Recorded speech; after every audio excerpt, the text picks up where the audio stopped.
joined today by Greg Miles, Managing Director of Caspin Resources. Greg, thanks for your time. Pleasure as always, David. Advancing the Bygoo Tin Project in New South Wales. For investors who know gold, lithium, other commodities, why tin and why is the price surging? So fundamentally, tin is used as a primary component of solder. So it's intrinsically tied to electrification. It's a similar thematic as copper. So every bit of electrification that's going on out there, whether it be data centers, new solar technology, electric vehicles, it's all using more and more tin. So, and that is really affecting the supply-demand scenario. Supply is plateauing, if not declining, and demand is only going one way. So, and that's driving the price. It's a very much higher tin price than when we first acquired the project. You delivered a maiden resource at Kelpie, a significant resource, but all your exploration sits well outside the resource area. What does that tell you about the opportunity to grow that resource and develop this project further? Well, Kelpie is a significant deposit, as you say, already. We're doing drilling now to try and grow that resource, get it to a critical mass that warrants a standalone operation. But as you say, it only represents really 5% of our total project area, which is 1,500 square kilometres in a region that has a long history of historical mining, particularly for tin. So, and most of that ground had not had any modern exploration at all. So, whilst Kelpie is great and it's a really important first step, what we really want to do is bring the field back to its former glory, the largest tin field on mainland Australia, and we think there's a great opportunity to do so.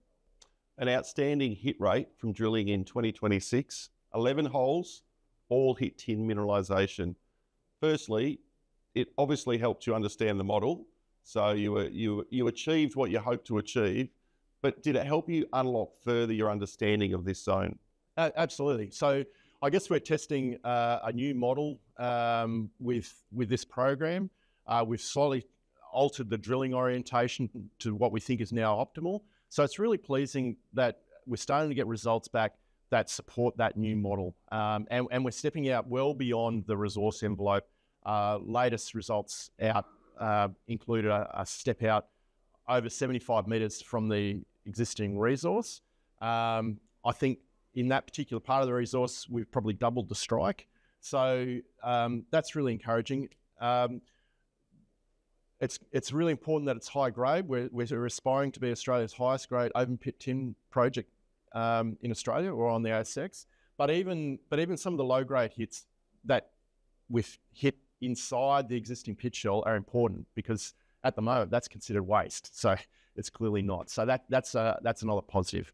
Looking forward, we don't want 100% hit rate hitting mineralisation because we want to do some more bold step outs where we test some new ideas, new target areas. Some of them are going to come off and be absolute winners, and some of them will miss. So whilst it's a great start, I think our future programs are going to look a little bit different. Metallurgical testing has been conducted, great recoveries. Why are you doing this work now, and how does it give you a good understanding of what this project could become? Firstly, tin mineralisation can come in a couple of different forms, but the most important form is the mineral cassiterite, which is very dense, and that allows easy gravity separation. So crush, grind, and separate basically through water and gravity processes. It's the key to economic processing. And then from that point, then you can do other, more complex sort of processing to try and recover as much metal as you can. Our initial work indicates that if we want to do a maximum recovery scenario, we can get recoveries over 80%, which compares very favourably to any producer producing tin mine around the world today. So that's really encouraging. It's great to have a resource, but to know that we can extract it efficiently, economically is just as important. Where to from here? What should investors be focused on from Caspin over the next 6 to 12 months? It's really about drilling. We want to grow that Kelpie resource. We think there's a good opportunity to double that through multiple phases of drilling, stepping out from the known mineralisation. But beyond that, there's a number of other secondary, tertiary targets that we want to test as well. Like I said, we want to re-establish this field as a big mainland producer in Australia. And so we are doing work on some of these other targets as well. We want to bring some of those that are essentially greenfields targets to a more advanced stage, demonstrate that we can go from 20,000 contained tonnes of tin as we are today to 35,000, which is probably our next hurdle, to 50 to 100. And I think it's achievable. Tin is clearly in for Caspin Resources and its shareholders. So we're exciting to follow with interest. Greg, thanks for your time. Thank you, David.